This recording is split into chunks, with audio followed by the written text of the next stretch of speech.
Hey, it's Andy Giannis, and you're listening to another episode of Pod Slam and Jamma, now owned by Let's Rage Cougs. On this episode, we'll be talking about the Houston Cougars offense. After their recent struggles against Tulane, we'll continue our third segment of focusing on the Hoop and Holler Houston Semi-Collective, the NIL series sponsored by the Texas Juan on Twitter. We'll close up the chapter with Hoop and Holler as we look ahead to a good time when it comes to NIL, as we look forward to new opportunities. And we'll close it out with the Houston Cougars defense, who, similar to the offense and the team overall, has had its struggles.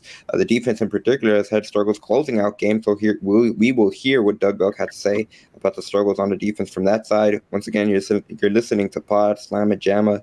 Do not go anywhere.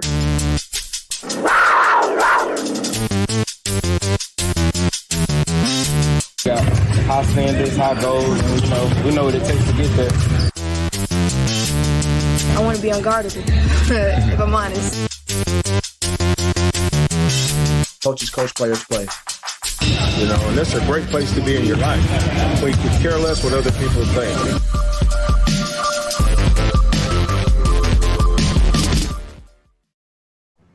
Joining me as always, Dayon Dunlap. How are you doing, sir? Hey, what's up, brother? How are you? I'm good. And I guess we'll jump right into it, because depending on who you are, the state of the Houston Cougars football program might not be so good, just in terms of where they are right now in the season, after dropping another tough game that came down to the final possession, another overtime game in the American Athletic Conference opener against the Tulane Green Wave. Houston saw themselves in a similar position that they have for 4 of the 5 games where they had the opportunity late to pull out the game. The defense had a chance with about 3 minutes left on the clock to get one stop on Tulane, and the Green Wave were able to drive down the field. I believe it was an 11-play, 75-yard drive to tie the game and force an overtime period.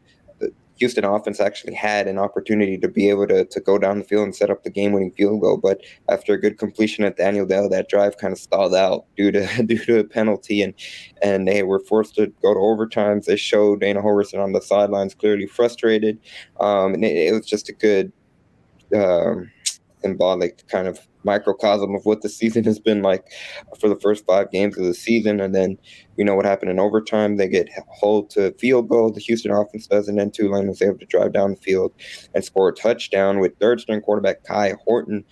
Dan, before we get into any of the clips, just any closing thoughts on that Houston-Tulane game?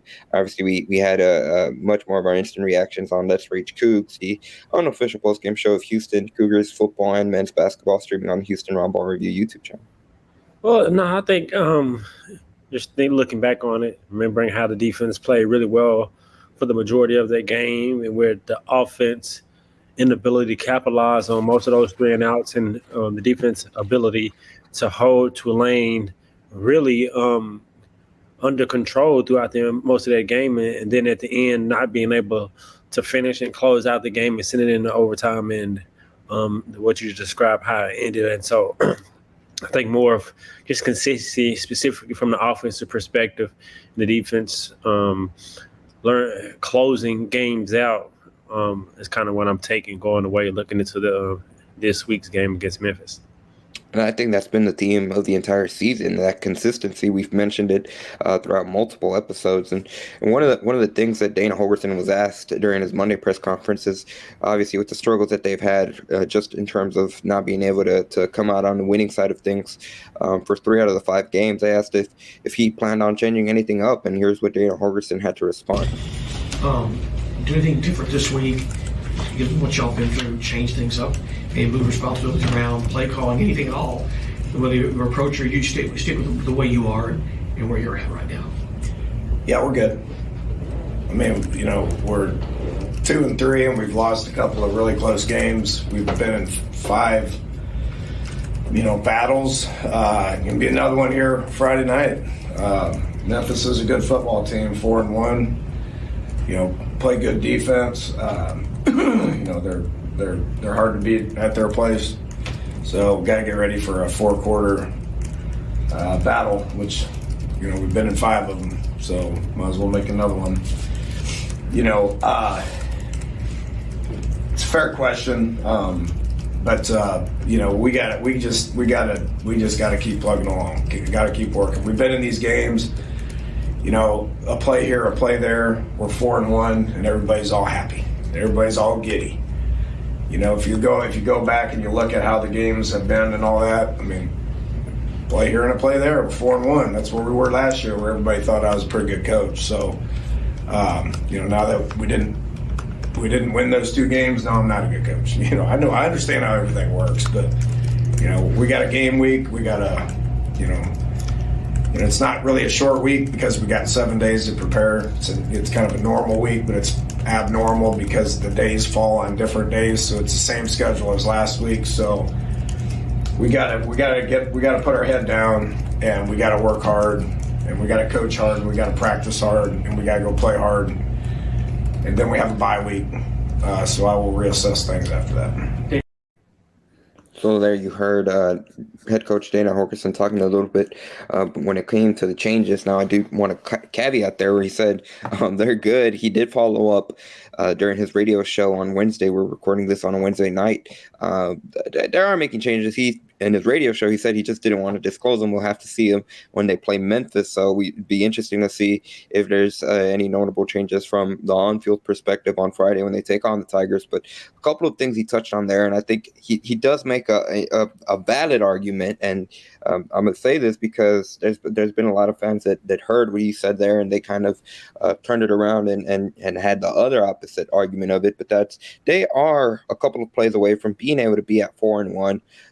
Against some of these opponents. I mean, the big play that sticks out in my head is that 4th and 20 against Texas Tech, where the defense had a chance to, if they get that stop, they win that game. They beat the Red Raiders, and they turn around and they come to TDCU Stadium for the home opener against Kansas at 2-0, and that's the big one that sticks out of my head. But even against Tulane, again, just if the defense can get what stop, if the offense just doesn't kill itself with penalties, they can probably go down in position and at the very least attempt a game-winning field goal in regulation. They never have to get put in that position. But again, you get that flip side of it as well against UTSA.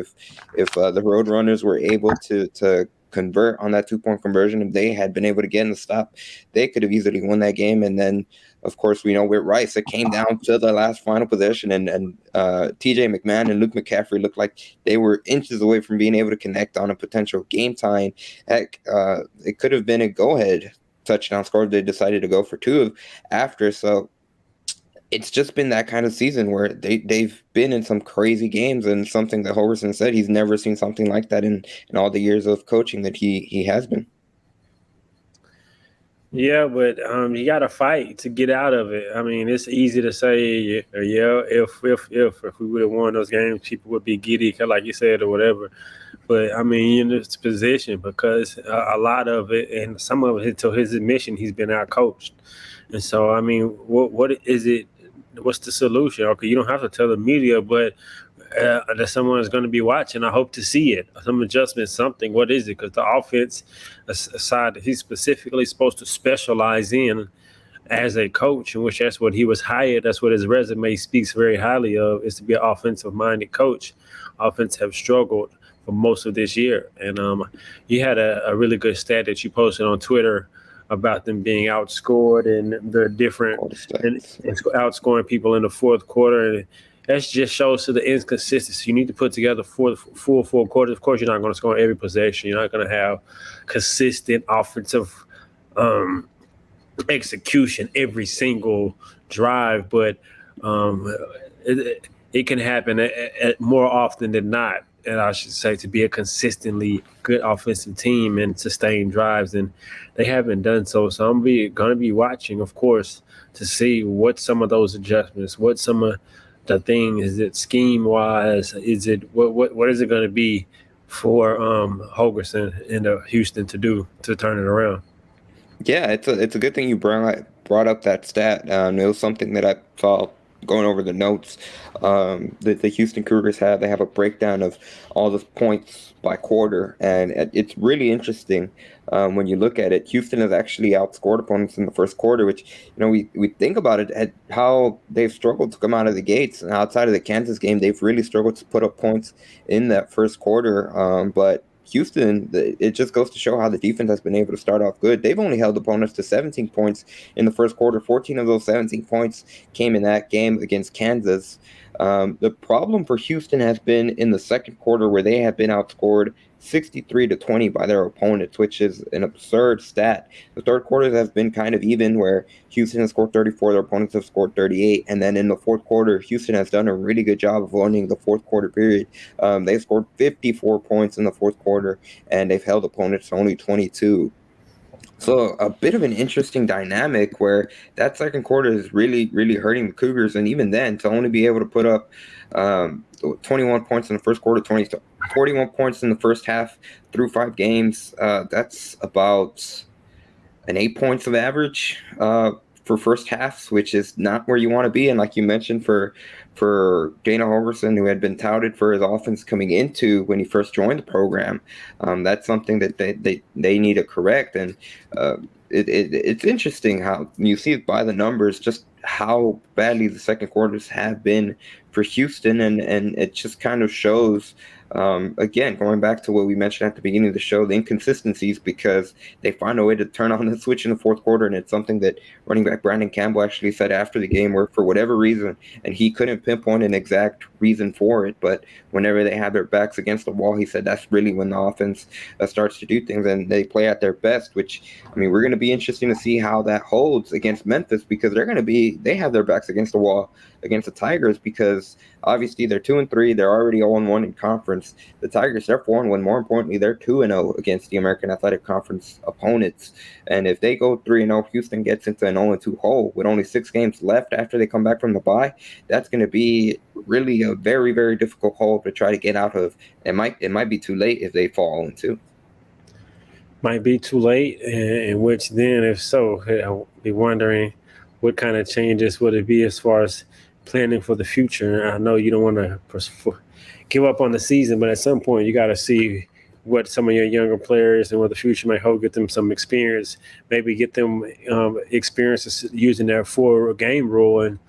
And so, but yeah, I mean, it's a lot of games left. I mean, one game at a time. You got to get one win to turn the season around. You never know how it shows. I mean, how each game could go. And that's a great point, because it had been brought up. I can't remember. I believe it was this past Monday, where Dana Holgorsen was asked about the reps that some of the backup quarterbacks are getting.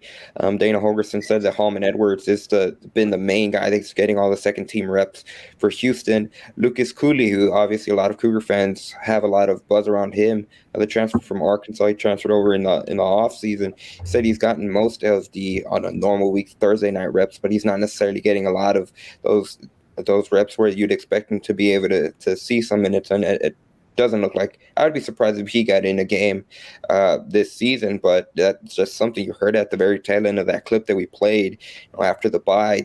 Or during the bye, that's when the Cougars might end up evaluating a lot of stuff, and it could be a good way of seeing where the team goes. Now, one of the other things you alluded to change is something that a lot of fans have brought up, and granted, a lot of it's frustration. You heard Holgorsen say it himself in that clip. Although a couple plays go different and they're 4-1, it'd be a much more different tone from the fan base in regards to Dana Holgorsen. But since they are 2-3, and there's a lot of frustration among the fan bases, there's been a lot to be said about potential future of Dana Holgorsen. And he went on a radio show today on ESPN 97.5. It's a local ESPN outlet here in Houston. And I mean, they asked him point blank about those rumors. I think they even asked him that, because there's been some rumors circulating about him potentially even losing the locker room. And he point blank said that Dana Holgorsen is going to be here for the long run. He's not going to run away from it.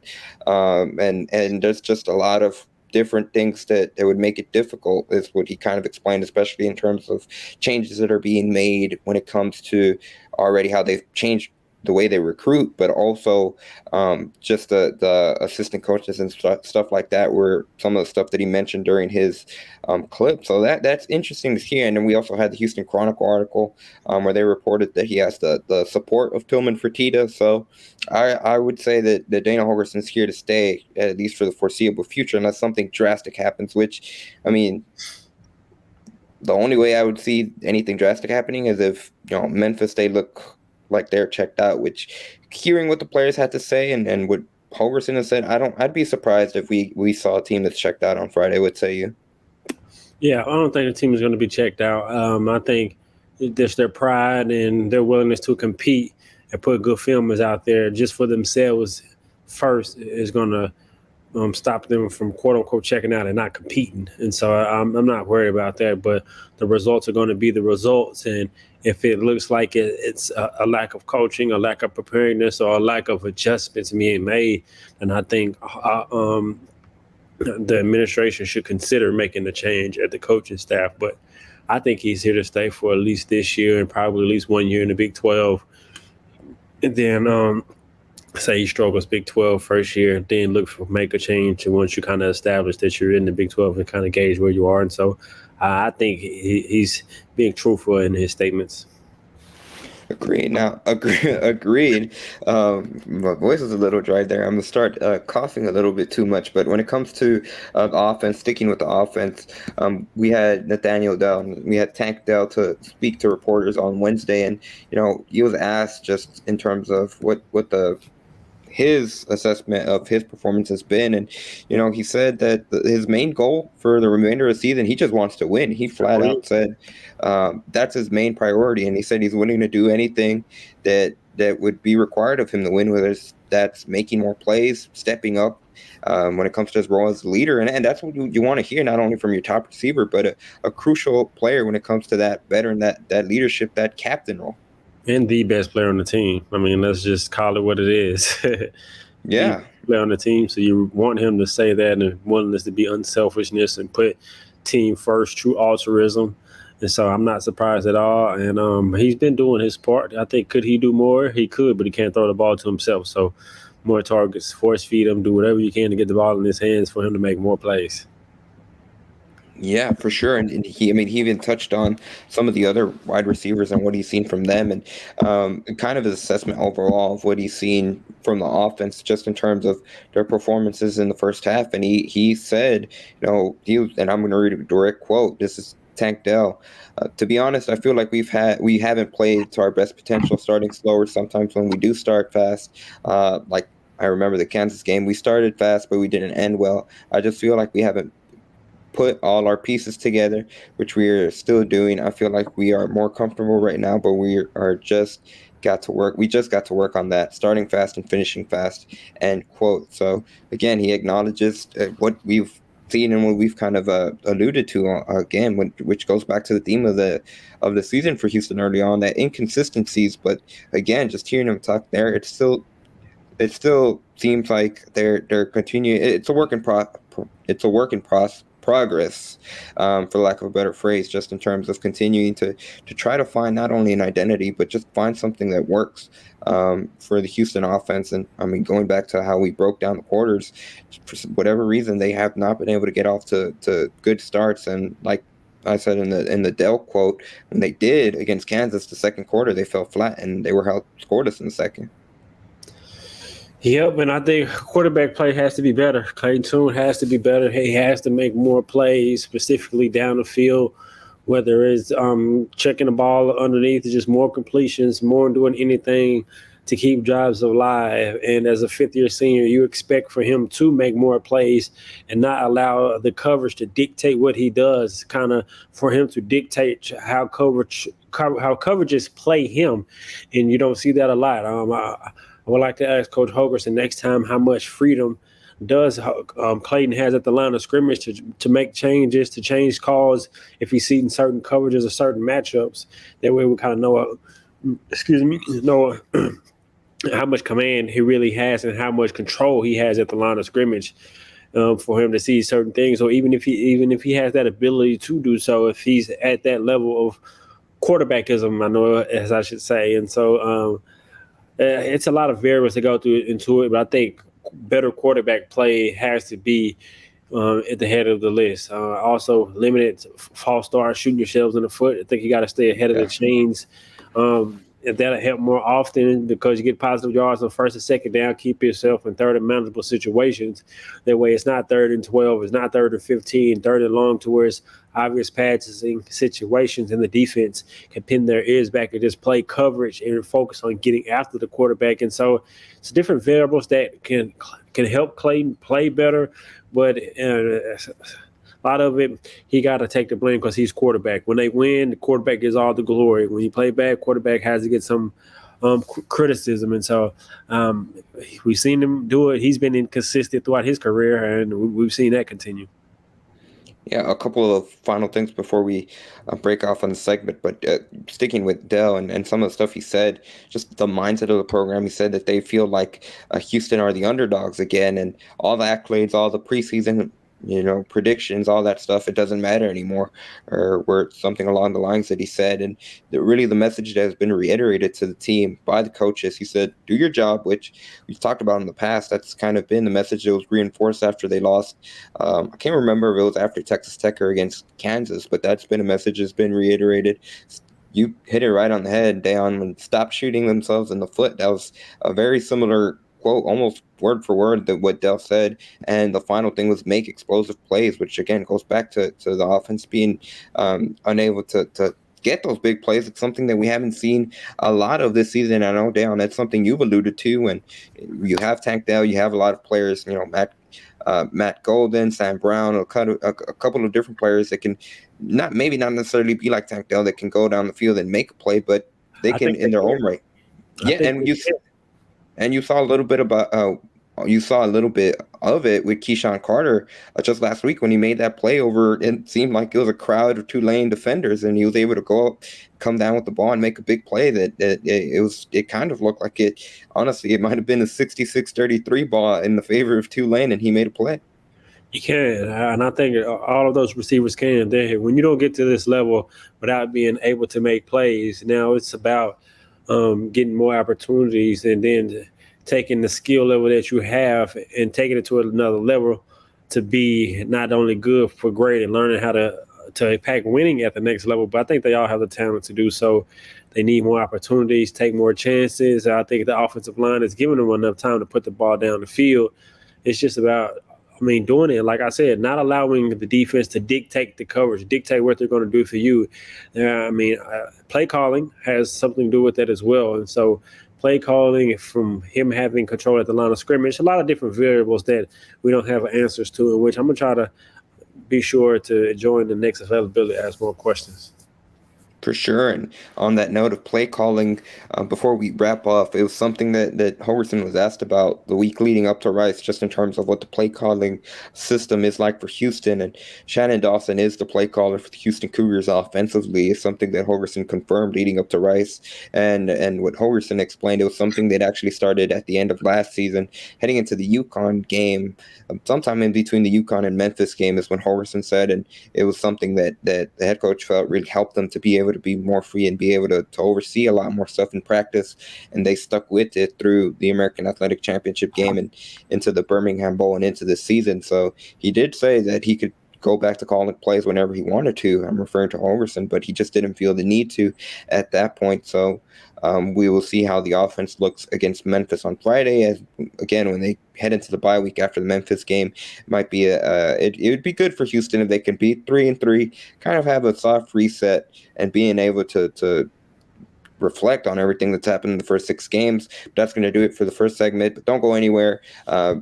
Take this moment to right now, if you are watching on the YouTube channel, to subscribe, hit that subscribe button, and obviously, of course, give us a like. It really helps out the playlist overall for this podcast, and really Houston content that you're not going to find anywhere else when it comes to men's basketball, women's basketball, and the football team. You're not going to find this any other YouTube channel, so please give us a like. Coming right up on Pod Slam Ajamo, once, like I said at the top during the intro, we will finish our third segment focusing on Hoop and Holler, the Houston Semi Collective, and in this episode, we kind of focus on the Houston NIL landscape overall, which pretty newsworthy when it comes to timeliness. Just with linking Cougs, it is gonna launch this coming Friday, October 7th at TDCU. So don't go anywhere. We'll have the final installment of looking at Hoop and Holler, the Houston Cougars Semi Collective.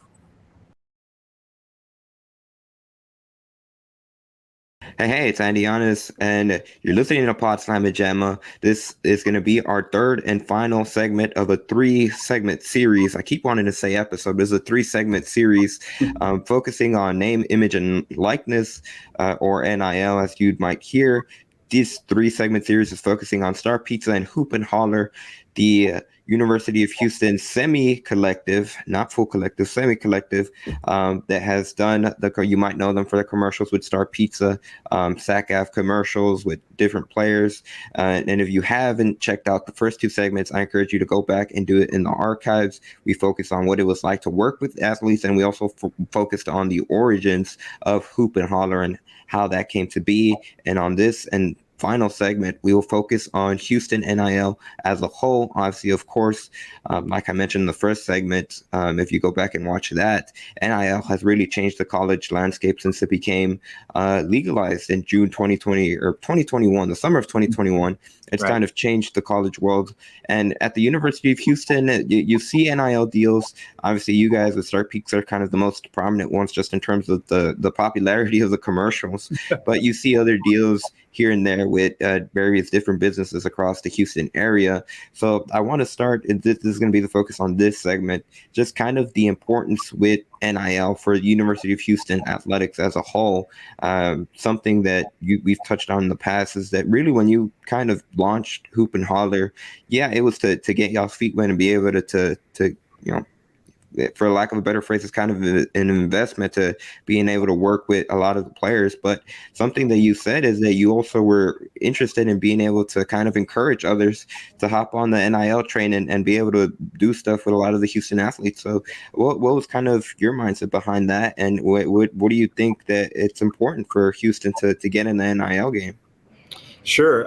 Going into the Big 12, next year was the landscape changer, really, where we realized that what all the other schools were doing, when you see stories about this school admitting that they're, admittedly behind, on their NIL thing, well, to me, there wasn't really ever a schedule or how much NIL you're supposed to have.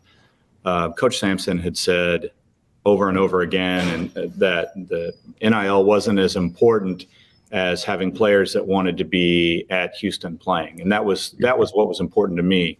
The pay to play thing was never important. The trying to out recruit other boosters was never important. It was never something that I was going to be able to compete with anyway. So I knew that our thing would be very small. I wanted to keep it small. I wanted to keep some of the control where we could come up with an idea. And at the end of the day, I still had to sell it to my boss at the restaurant. So everything that we did was, hey, I'm going to do this thing. Does that sound okay? Oh, sure. That sounds fun. Okay, great. And then we would do the finished product and then go from there.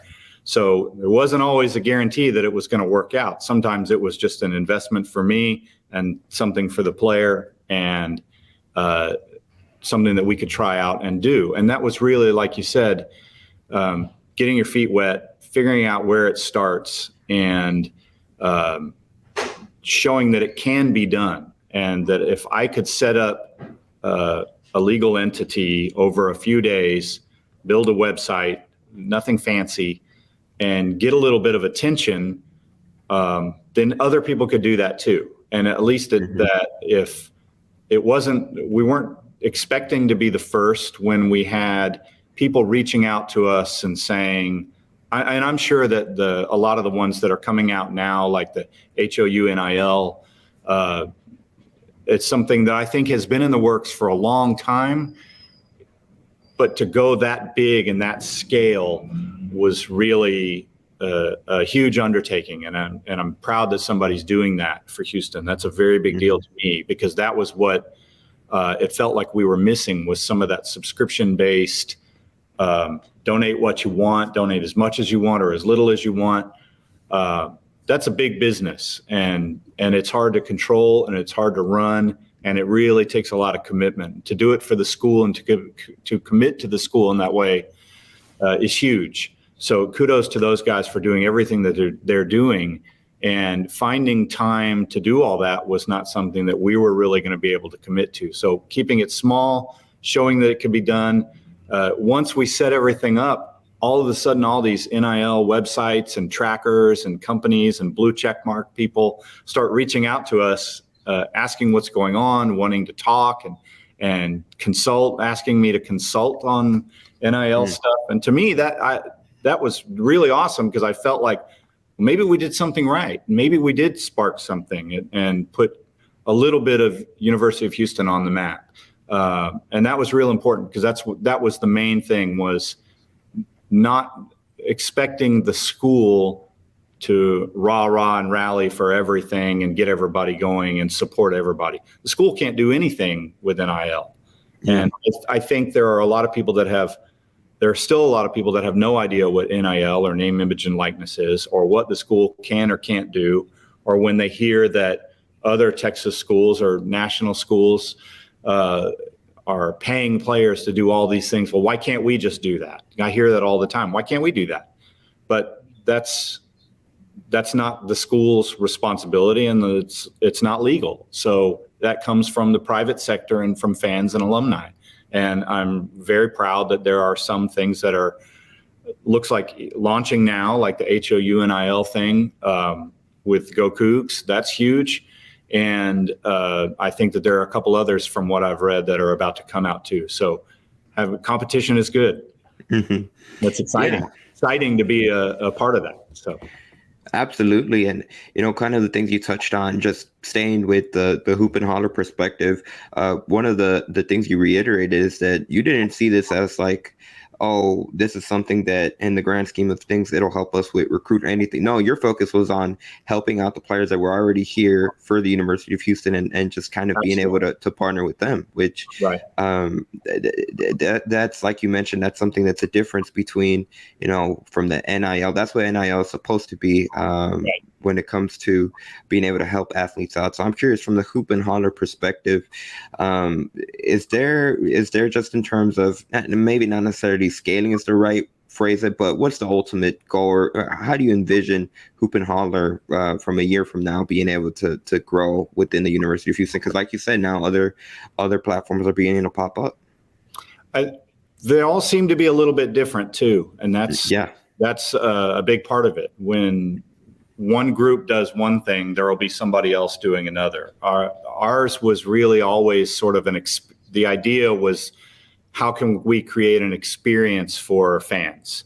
And one thing we did recently at the restaurant at Star Pizza was we printed up a bunch of Sac Avenue signs and gave them away. And we paid for that. And all you had to do was come to the restaurant. I didn't care if you bought pizza. I don't care if you bought a Coke. It didn't matter to me. But a lot of people did, and that was very important. And it was nice to see the restaurant filled with red. The team came out. They didn't have to do that, but they came out and had dinner with us and took pictures with fans and had a lot of fun, signed a lot of autographs. We hope we see a lot of those signs at the games. If I got one signed, I'm not bringing it to the game. So, but that was a big thing, was creating that fan experience, and no cost to the fan. They could come out, get a sign, take a picture with the guys from Sac Avenue or D.A. Jones if they wanted. And that was real cool to be able to have a platform to put that sort of event on. The restaurant kind of became that, not a playground, but it kind of gives me the opportunity with Hoop and Holler Houston to do something. Right now it's football season. We'll probably do something real soon for basketball in the same way. For sure. And one of the things that you mentioned during the first segment of the series is that you were able to look at what some of the other schools were doing for inspiration. Now focusing back on the University of Houston, obviously, of course, they're less than a year now from joining the Big 12. How important is it for not just with you guys, but just NIL across, specifically in regard to the University of Houston, going forward, to be able to have that platform for the student athletes that do choose to come to the University of Houston, and again, in an ever-changing landscape across college football and college sports overall? Yeah, I'm pretty sure that a lot of the students and athletes that are committing to U of H and looking at U of H as an opportunity to go play sports, and whatever the sport is, whether it's volleyball or soccer or baseball or football or basketball, anyone that's looking to go to U of H is, as far as I can tell, is not looking to go to U of H to get paid. They're looking to go to U of H to compete in sports and go to the next level. And that's one of the things we learned from the guys that we've been working with, is that they recognize the college period is short, and it's an experience for them to move to hopefully a professional career. And that's what was important, was recognizing that this is something I can do with them, we can do with them. They can elevate their brand, which is what NIL is in the first place. It's elevating the student athlete's brand and using that brand, if it's a popular person on the court or on the field or wherever, the volleyball court, if they're successful in their sport, then their name would have more clout in a commercial atmosphere, or in getting cameos, or doing tweets for someone's birthday, or sending something for someone's birthday. All those little things that those guys and girls can do is really cool. And looking at finding a way to let people know that those things are there, not just you can go film a commercial and sell trucks or sell an air conditioner, which that was an awesome one from that was best ever. No one will touch that. Knowing that they could use their name in a fun way to do stuff like that is really cool. And letting people know that there are other things, like just getting if your dad is a big U of H fan, you can get him a cameo from a basketball player, or a tweet sent out saying happy birthday from a football guy or a baseball pitcher or something. And those things are not expensive, but the money goes to the popular player or to the player themselves. And putting all those things out there, letting people know that all those opportunities are there. Whenever, Mattress Mac did something at his NIL thing with the basketball team after they finished the Elite Eight run, was an incredible opportunity to go out and spend 3 hours with that basketball team and ask questions and hang out.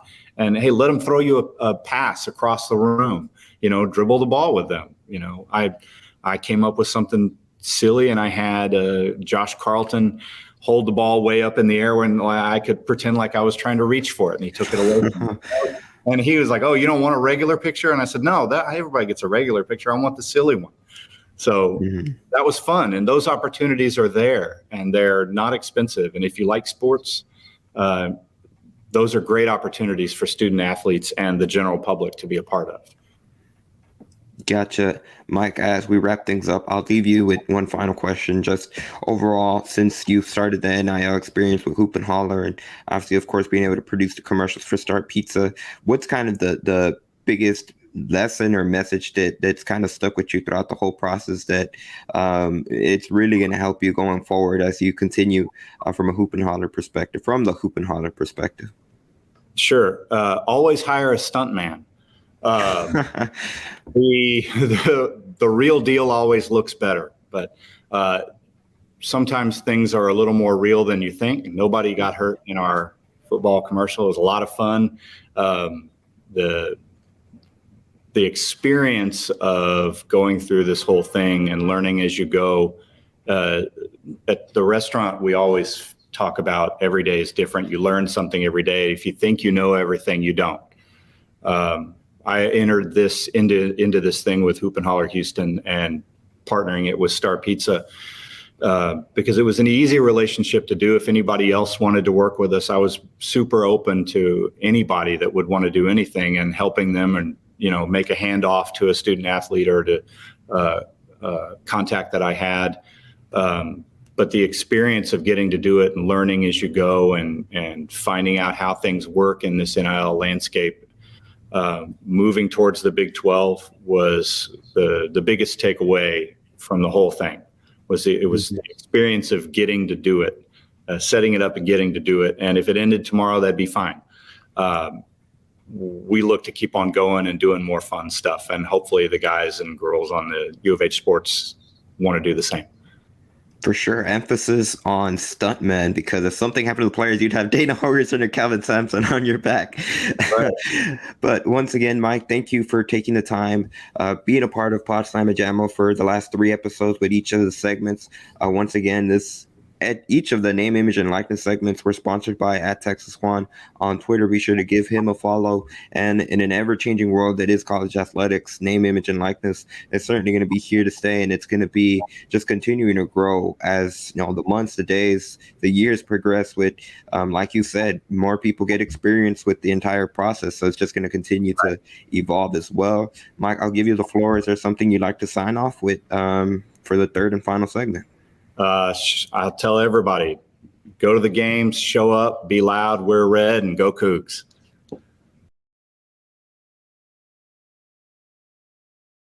Welcome back. Once again, that was the final segment focusing on Hoop and Holler, the Houston Cougars semi-collective, focusing on NIL across the University of Houston and how it relates. Now, like I mentioned, a very good, newsworthy, a good timely fashion. We have had two other sponsored segments in the past, focusing on Hoop and Holler. You can check those out in the archives. Hoop and Holler is the entity behind those Stark Pizza commercials.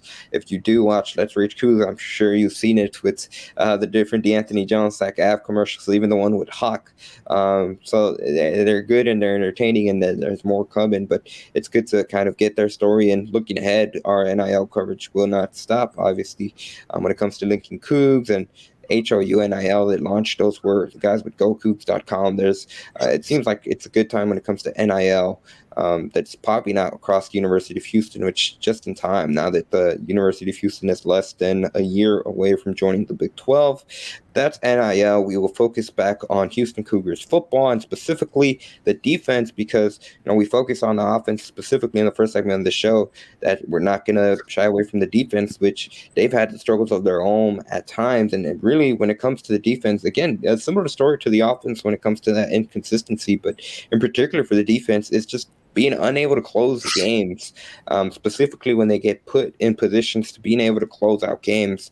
I mentioned the 4th and 20. There's a whole bunch of instances I believe they've had. It's come down to the final. They've been thrown straight into the fire because 4 out of the 5 games have come down to the final possession.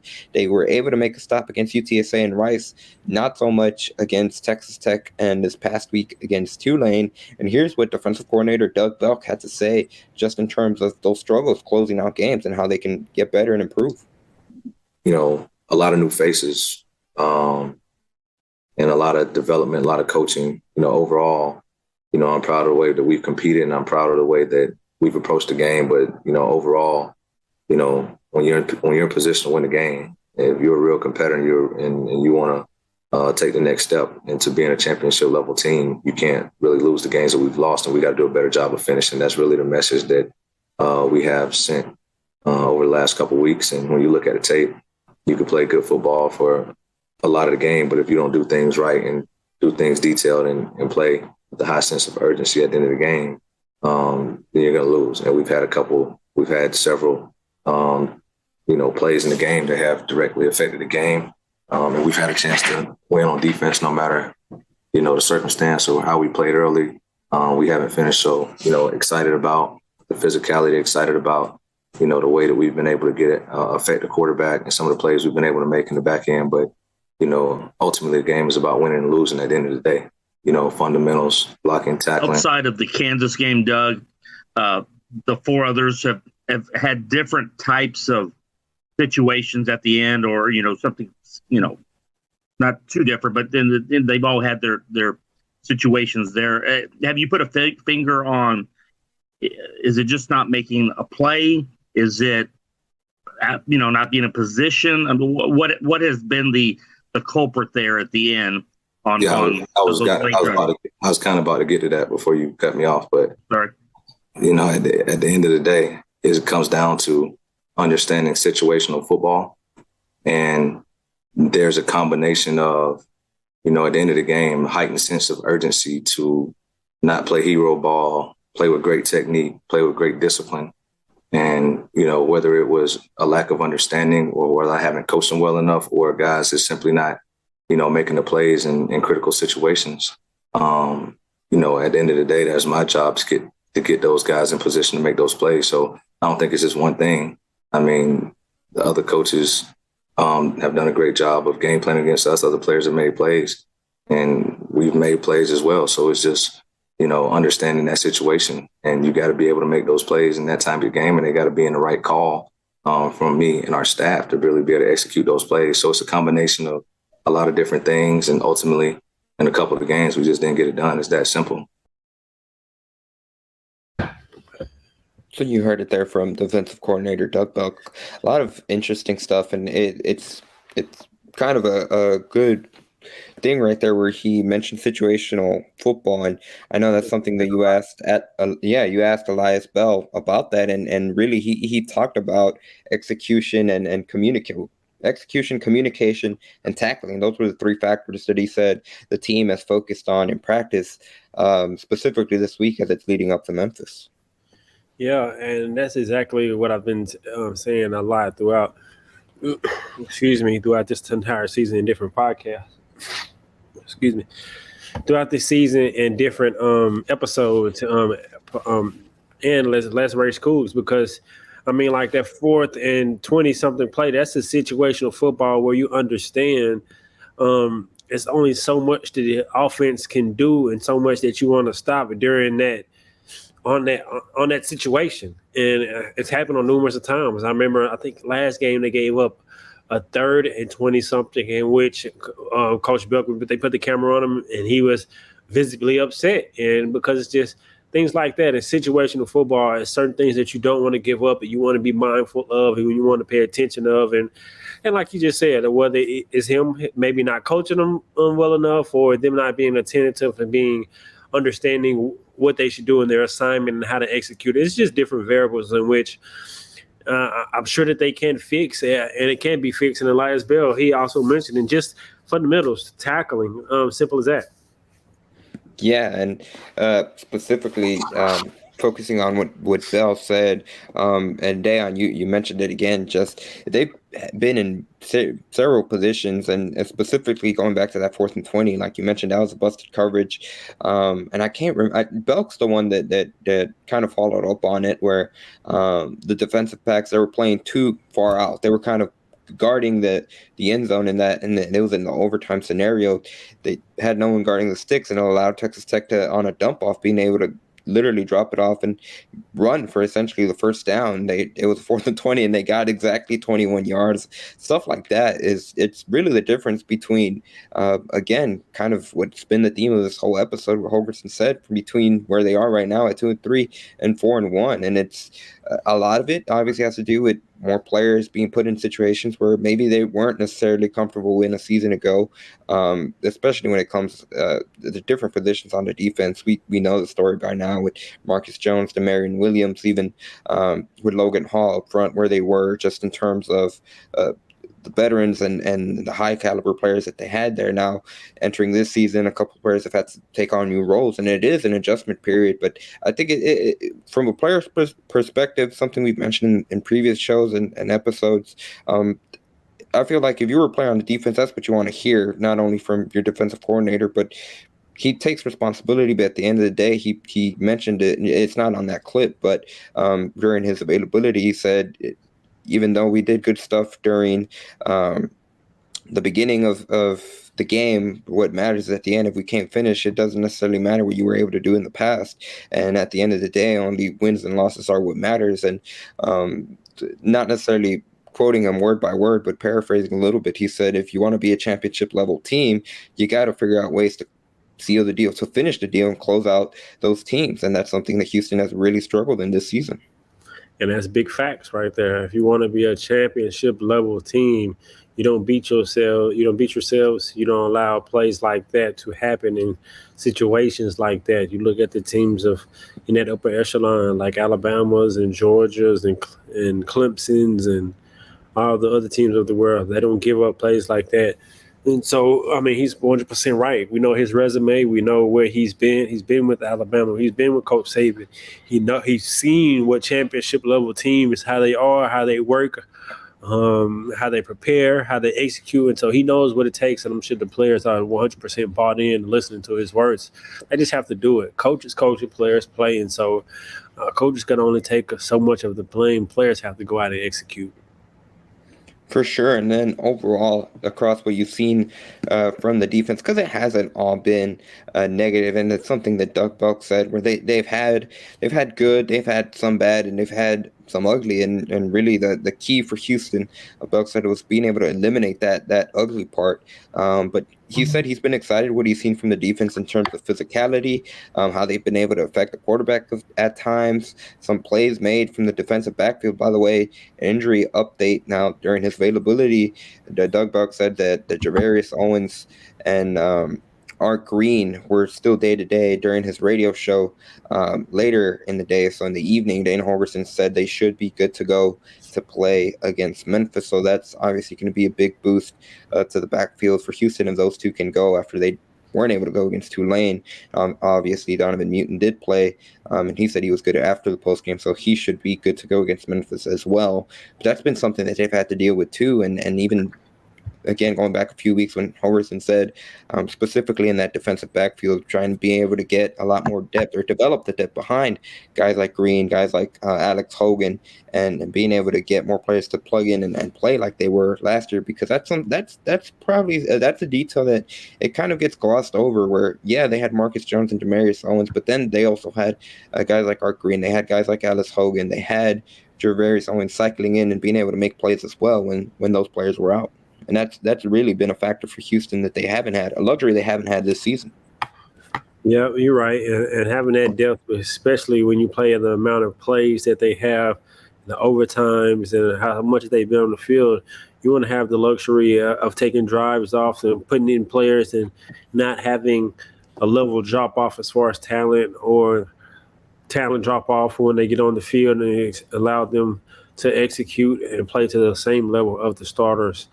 And so that's definitely something that hasn't been into Houston's benefit this season. And so, you got to continue to develop. But that's something Coach Holgorsen has been asked about. He's talked about the talent level on this team in reference specifically to Big 12 and Big 12 talent and championship level.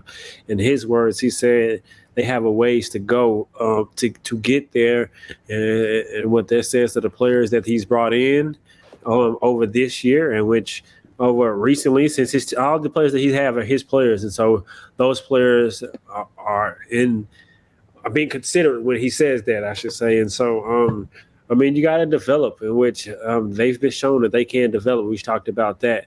And Les Rex Coos, the ability to develop players, and so just have to continue to do so.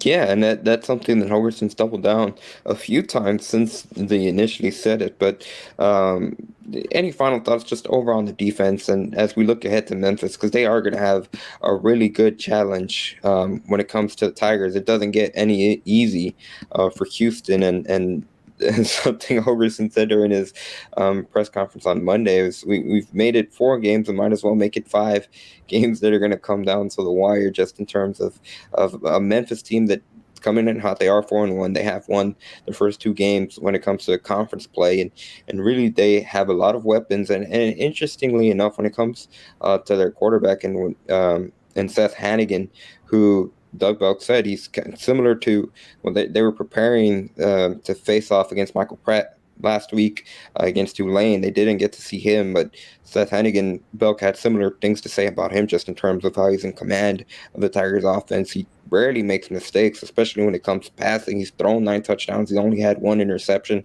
But the thing that's going to be crucial for Houston is how much damage he can also do with his legs, because he's rushed for over 150 yards, and he's actually scored a couple of touchdowns for the Tigers as well. And their running back, they have a lot of weapons that can hurt Houston on the ground game, and that's something that they struggled with against Kansas, being able to stop their rushing attack, because they have guys like Brandon Thomas that really have done. They have 4 players that have rushed for over 150 yards, and one that's rushed for over 200, and 2 others that are real close to that 200 rushing yard mark.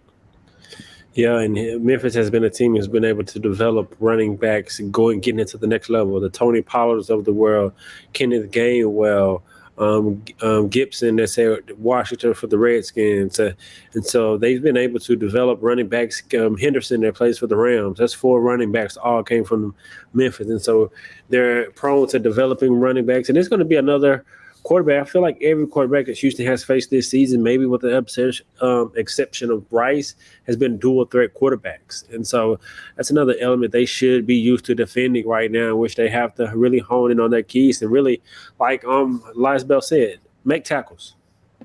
Mm-hmm. Yeah, when it comes to the receiving target, another player that Doug Bell shouted out and kind of spotlighted, you're not necessarily when you think of top receiving target, you don't usually expect it to be the tight end. But that's the case for Memphis and tight end Caden Prigscorn, who he's caught 18 passes. He has 178 receiving yards, but he's one of the top receiving. He's one of the top guys in the nation when it comes to receiving touchdowns. He's had 5 overall for the season for the Tigers at a tight end position. That's going to be something that, again, when I think of that, when their tight end is so involved in the passing game, that gives Memphis a lot of flexibility to be able to try a lot of different things, especially when they have such a strong rushing attack, to being able to incorporate the tight ends as well in that passing game. That's something that Houston's going to have to look for, and something, again, going back to Kansas and a couple of other times with various opponents across the season, it's something that's given them problems. The mobile quarterbacks have given them problems with Donovan Smith, Frank Harris, so it's going to be interesting to see if they can learn from those past experiences. And if we heard Elias Bell say it, they're going to be looking to being able to contain him and force him to beat him with his arm, which is what the Cougars are going to be aiming for. Yep, try to make Memphis one-dimensional, stifle that run game, and put them in obvious passing down situations so they can get after the quarterback. And it's easier said than done, but I think they can do so. Like I mentioned at the start of the show, the last game and often throughout the season, defense has played well enough to win games. They just have to finish and not allow other teams to capitalize in situations that favor the defense. And so I trust in Doug Belk 100%. I trust that he can still get this defense to limit some of those mistakes and be the driving force of the team. And just look, if they've been able to close out the games with the offense playing how they have the entire game, you can look back and say this defense has carried Houston throughout this entire season. And so I know they are what their record says they are, and it's win how they went, but just take away those drives and you look at it in totality, the defense has outperformed the offense. And so they just got to turn it around, put it together one game at a time, and see how it turns out. They've certainly been able to keep them in games outside of that Kansas game where they really struggled. But that's really the story of the season for Houston overall. And it's a big game on Friday, again, like we mentioned, not only in terms of standings, but probably for the Houston players themselves to be able to get a win heading into the bye week. And again, like I mentioned, be at 3-3. That's not where they wanted to start the season. But 1-1 in conference, 3-3 overall in the season. They get a chance to adjust and still have a lot to play for once they get out of the bye. I feel if they lose that game to Memphis, it'll be a tougher road, obviously, of course, but just in terms of the mindset, they've been in 4 games that have really been heartbreakers the way it's ended for them. So a much-needed win, and overall, there's going to be a lot of eyeballs just to see how they respond. They come out, again, like we mentioned, they have been in all those games, so they come out, show fight. That's going to go a long way to show that they are still, involved, still active, still belief among the team, which is probably the most important thing for the players right now. Yep, come out and compete, try to stack these wins up, close the season out strong, and you never know what's going to happen throughout the rest of the conference and how the chips may fall. So all you can control is what you can control and try to stack these wins. For sure, and that's going to do it for today's episode. So we'd like to remind you guys again, if you haven't done so already, or if you're listening in our audio-only platforms, we appreciate you guys checking us out on Spotify, Apple Podcast, anywhere else where you may be listening. There's Amazon. I'm not going to list off all the different audio platforms that we have, but we also encourage you to check us out on YouTube, where the same way we see it, you see it on your screen wherever you're listening to Pod Slam and Jam on YouTube, because it's not only the podcast that we show on our channel, but we have daily content, honestly, when it comes to Houston Cougars football, men's basketball, women's basketball. It's almost basketball season. I mentioned October 7th, this upcoming Friday, there's going to be the launch of Lincoln Cougs at TDSU Stadium.